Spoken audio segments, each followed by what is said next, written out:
सद्गुरु जी, मेरे पास आपके लिए एक सवाल है। मैं एक बहुत भावुक इंसान हूँ और अक्सर मुझे खुद को भावनात्मक रूप से उन हालातों से अलग करने में मुश्किल होती है जिनके बारे में मैं जानती हूँ कि वो मेरे लिए अच्छे नहीं हैं। मैं देख सकती हूँ कि चीज़ें मेरे मुताबिक नहीं हो रहीं, मगर अपने मन और भावनाओं को उससे हटा पाना बहुत मुश्किल होता है। आपके विचार से मैं ऐसे हालातों को कैसे संभाल सकती हूँ? मैं इस बारे में आपका नज़रिया जानना चाहूँगी। This is a whole lot of talk in the world. दुनिया में खूब चर्चा हो रही है इस दिमाग और दिल की जद्दोजहद पर, मगर आप जैसा सोचते हैं वैसा ही महसूस करते हैं, और जिस तरह आप महसूस करते हैं उसी तरह आप सोचते हैं। For different people, different things run first.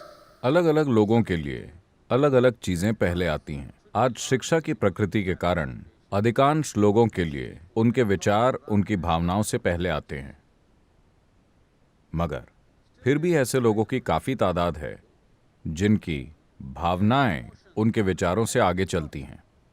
Now what Sonakshi is asking, Sonakshi ये पूछ रही हैं कि कुछ स्थितियों में आप नहीं होना चाहते, मगर भावनाएं उलझी होती हैं, इसलिए विचार बार बार वहां जाते हैं। आप अनजाने में उस दिशा में चलते रहते हैं।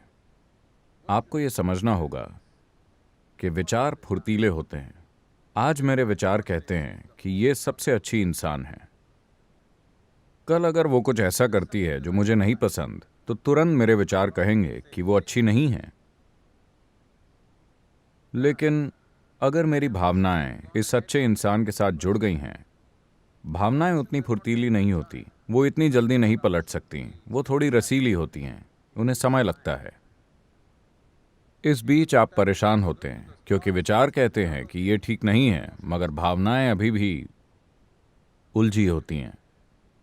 मैं इसके बारे में क्या करूं? अपनी भावनाओं या विचारों को काबू में करने की कोशिश न करें, क्योंकि आपके दिमाग की प्रकृति ऐसी है कि मैं इस आदमी के बारे में नहीं सोचना चाहता, यानी मैं अपना बाकी जीवन उसी आदमी के बारे में सोचने वाला हूं। so when compulsive thoughts, जब मजबूरन विचार और भावनाएं मन में आते हैं, तो आपको सबसे पहले ये करना चाहिए कि आपको उन्हें बस उस तरह देखना चाहिए जैसे वो हैं। आप उनका विरोध मत कीजिए। आप जैसे ही विरोध करेंगे वो कई गुना बढ़ जाएंगे। इस मन में घटाव और भाग नहीं होता, बस जोड़ और गुणा होता है। तो आपको क्या करना चाहिए? पहली चीज है, इतना समझिए कि विचार और भावनाएं बस पहले से मौजूद डेटा का रिसाइकल है। ये आपकी यादें हैं। बात बस इतनी है कि यादाश्त की थोड़ी गंध होती है, वो गंध आती रहती है। आपको उसे उसी तरह देखना है, उससे थोड़ी दूरी रखते हुए। जैसे आप किसी ट्रैफिक जैम में फंसे हैं, आप एयरपोर्ट जा रहे थे, आप ट्रैफिक जैम में फंस गए, आपको कितनी घबराहट और परेशानी हुई। किसी तरह आप वहां पहुंचे और हवाई जहाज में चढ़कर उड़ गए। ऊपर से जब आपने नीचे देखा तो ट्रैफिक जैम कितना अच्छा लग रहा था।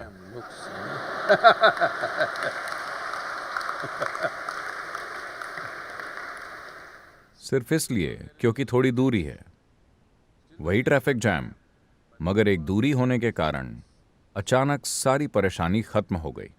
इसी तरह आपके विचार और भावनाओं के साथ भी बस थोड़ा सा अभ्यास कीजिए, थोड़ी दूरी स्थापित करने के लिए, अपनी शारीरिक प्रक्रियाओं के साथ, अपनी मानसिक प्रक्रियाओं के साथ। लेकिन अगर आप कुछ खास विचारों और भावनाओं को संभालने की कोशिश करेंगे तो वो 1000 गुना बढ़ जाएंगे।